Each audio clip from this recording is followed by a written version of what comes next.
टिकुली के जोत से राजा जी दुबराइले। टिकुली के जोत से राजा जी दुबराइले। जेवाना बनावल हमर ओसाही तवाइले।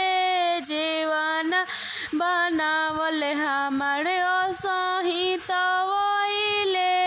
जेवाना बनावल हमारे ओसाही तवाइले।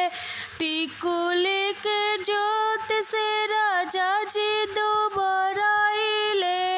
टिकुली के जोत से राजा जी दुबराइले। से जिया डसावल हमार ओसाही तवाइले।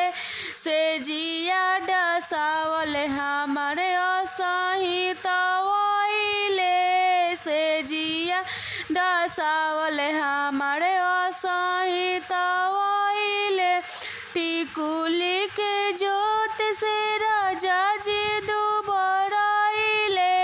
टिकुली के जोत से राजा जी दुबराइले।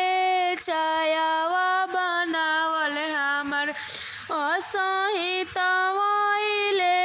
चायावा बनावल हमर ओसाही तवाइले। टिकुली के जोत से राजा जी दुबराइले।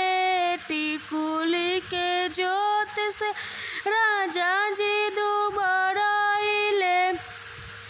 काजला के चोट से राजा जी दुबराइले। गजला के चोट से राजा जी दुबराइले। से जिया डसावल हमर ओसाही तवाइले। मछरी बनावल हमर ओसाही तवाइले।